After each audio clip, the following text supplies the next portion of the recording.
Grace Lee. And Neha Naik, and this is MSJTV Season 4, Episode 5.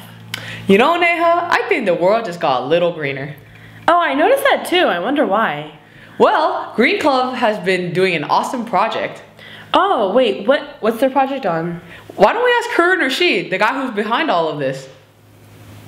Hi, this is Asb, and I'm here with Harun Rashid, who is the organizing member of the Food Scrapes Drive for Green Club. And so my first question to you is, what prompted you to actually start this drive? Well, I actually went back to 9th grade with Miss Rubling's audit. We actually realized how much trash we could save there. So I got really interested in that, and I talked to Mr. Evans, and we eventually led it on to the thing you see today. So tell us what's going on behind the scenes, like after you collect it, what happens to it? So after we collect the food scraps, they're actually moved to a separate location away from the landfill. So it actually is supposed to divert about half the trash from the school away from the landfill. Okay, and how is it helping the community? So I think the community is actually going to save a lot from this because MSJ is unfortunately a little bit behind the other schools in green. So I'm hoping this would start us up and boost us to more better and greater heights with green. So how do you think the MSJ students are participating? Are they really encouraged about doing it, or what's going on with MSJ? Well, with who I've talked to so far, they're actually very excited about it. They're excited to participate in, and I hope they will still be excited to do it after the end of the program. Okay, and do you notice a change in the amount of food scraps you collect? Is there a significant change, or how do you notice if something's getting better? From the first day, we've actually changed a lot. So on the first day, we almost got no trash at all. But now it's been steadily improving, and I hope it will continue to improve. Do you have a message for the students for MSJHS to encourage them to actively participate in this? Well, I would just say keep doing what you're doing, and thank you so much for all your support so far.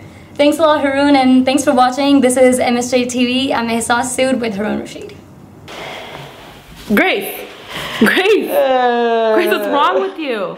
I'm so hungry, Neha.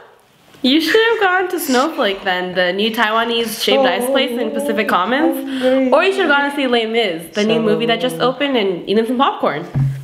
Are they really that great? Yeah, let's go find out from the people at Mission.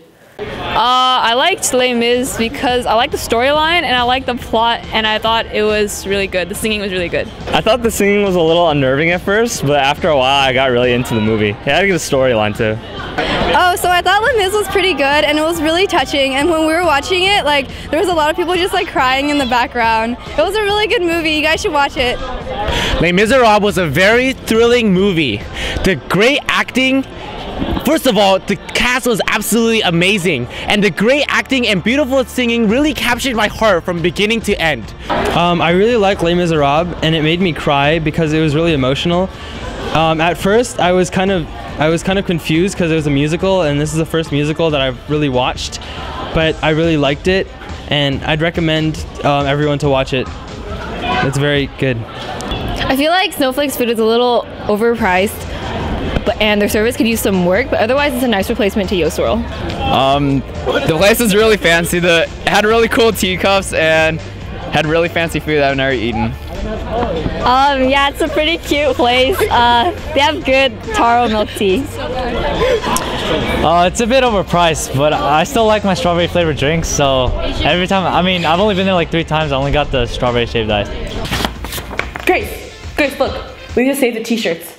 Are they in danger? What is happening? That's a save t-shirts, Neha. Peer Resource is passing out shirts to promote healthy relationships at Mission. Oh, I still think we should save the t-shirts though. Well, we got an interview with some people from Peer Resource that can tell us more about it. Hi, my name is Hirochi, and joining me today are Pravina Ferns and Aaron Daly. Why should we teenagers, especially high schoolers, care about this problem? I feel like the root of domestic violence in general, or unhealthy relationships, stem from past relationships and the decisions you make as a teenager. So being a high schooler where relationships start in the first place, it's a great stopping point to say, you know, this is what a healthy relationship is and this is what one isn't. So that awareness kind of caps off the chance of having, unfortunately, an unhealthy relationship with a teacher, which can be really hurtful. I've heard of many ways SAVE offers to people who wish to get involved. Say I want to get involved. How can I do that? Well, the first thing you can do is you can look out for our t-shirt giveaway that's happening in February. Get a shirt, wear it, talk to people about this issue, because chances are you know someone who's been affected or involved in an abusive relationship. 1 in 3 high school students find themselves in that situation. Start talking about it, Instagram a photo of yourself in your shirt, or if you want to get involved even further, you can actually take a training and become certified as a domestic violence counselor. I've taken the 40-hour training and am a domestic violence certified counselor. So it's really, you know, different points of view come from different high schoolers. So I feel like the word abusive and domestic violence are big and scary for people that haven't taken the training or been exposed like I've been fortunate enough to be. So I think the word that I'd like to put out is what's an unhealthy relationship versus healthy, and not necessarily, you know, when you think of abusive, you think of things that are more on the physical spectrum. So I just think it's important to know that abusive can also mean emotional, financial, all of that. So. Thank you guys so much for your time. This has been Harold Chi with MSJTV. On January 18th, the MSJ students participated in the Rachel's Challenge Assembly. It was a very emotional and moving assembly, and many of the students took up Rachel's challenge in their own lives to start a chain reaction. We got an interview with the speaker, Ali, from Rachel's Challenge. Even though it was originally labeled as an anti-bullying assembly, the overall message from Ali was about spreading kindness and human emotion and compassion, rather than focusing on the anti. My name is Justin Yu, here with MSJTV with Ollie at the Anti-Bullying Assembly. So Ollie, can you tell us a little more about Rachel's Challenge and what it is? Yeah, Rachel's Challenge is an assembly program that is based on the legacy and the story of Rachel Joy Scott, who was the first person who lost their life in the Columbine shooting that happened on April 20th, 1999. And how should every MSJ student start a chain reaction? I think the best way to start is just by little things that you can do every single day. You know, it's real easy to see someone hurting or real easy to see someone alone, rather than asking, you know, or thinking that someone else should do it. If every person felt like it was their responsibility and every day they could do a tiny little thing to change that, you can make this school a family where everyone has everyone's back, and it'll change everything from the academics to the sports. So this school will be the most amazing school, and it's already a great school, I can tell, but it can just skyrocket if we all start taking care of each other. Every person, every kid, every adult, every faculty member, you know, everyone. And what are you guys planning on for the Club 4 here at Mission? The 4 training is basically, we get you guys kicked off on a few programs that you can initiate, and we really talk about how you take it from here. Where this goes at this school is now up to you guys. It's up to the students here on where this goes, and that's what the club's about. So we all start looking out for each other here.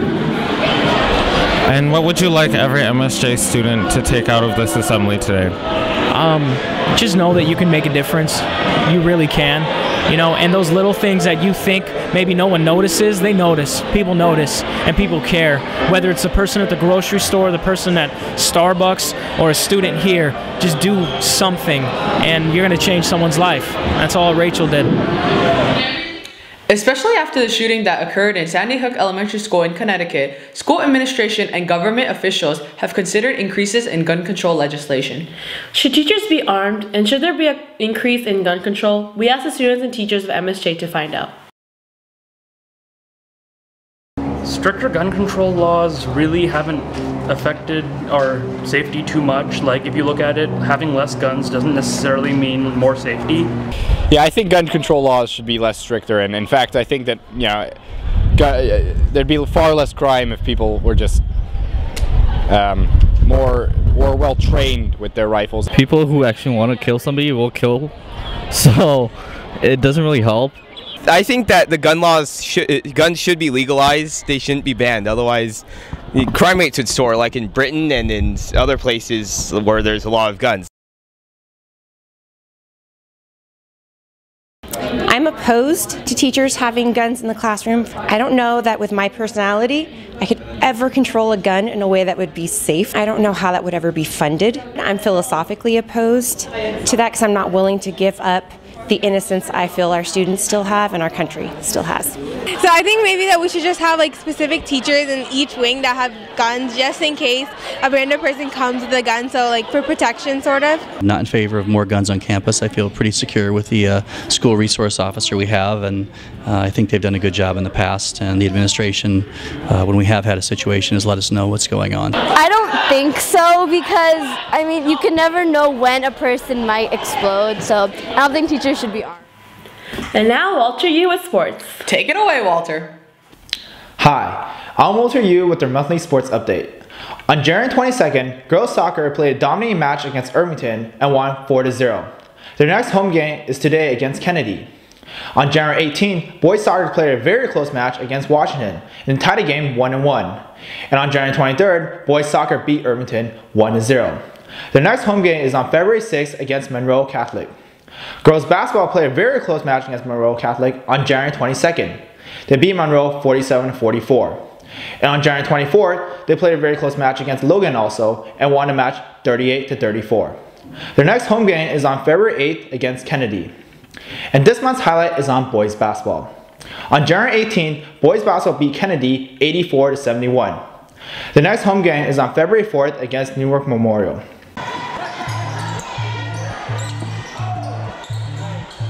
On January 25, 2013, the varsity boys basketball team played an intense game against James Logan High School. After a close victory by the junior varsity team, varsity players got down to business and started with a lead in the first quarter and continued to keep the scores close throughout the majority of the game. With teamwork and determination, they continued to put up an exceptional effort against the Mustangs. Though they ended with a loss 42-51, the team had the full support of the cheerleaders as well as the crowd throughout the game.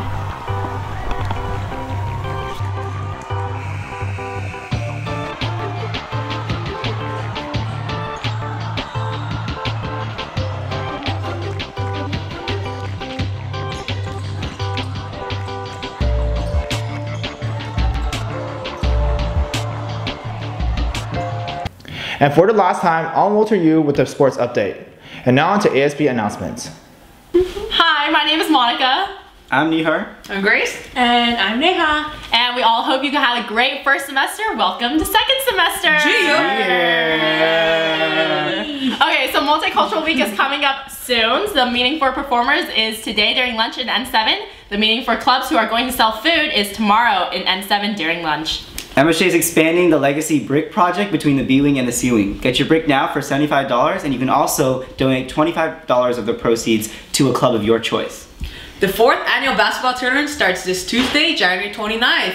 Come out, support all the teams who are playing. The games will be held every day except for Wednesdays and during the Wrestling Invitational.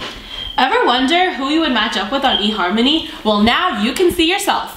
MSJ is hosting its own matchmaking fundraiser. You guys are going to take surveys in the Read Meet classes tomorrow, and you can check it out on Valentine's Day to see who your match was. Walk to School Day is tomorrow! The Wrestling Invitational will be coming to our school tomorrow, so there will be limited parking. So might as well walk to school. And finally, election season is upon us. Good luck to everyone running for an elected position, either A, S, B, officer, or a class officer. Also, look out for the debate videos which will be played in your 3rd period classes. Okay, have a great day! Here at MSJ! Bye, Jen. See us! You ready, Neha? Grace, I was born ready. 1, 2, 3, 4. I'm gonna pop some scripts. Only got 20 words on my paper. I'm looking for the next episode. This is freaking awesome. We wear our anchors clothes. We look incredible. We're on big cameras from the station at our school. Woo! We out. Not really. Not really, no. Actually, sign up to be us for the second semester anchors on MSJTV.com. Signing off!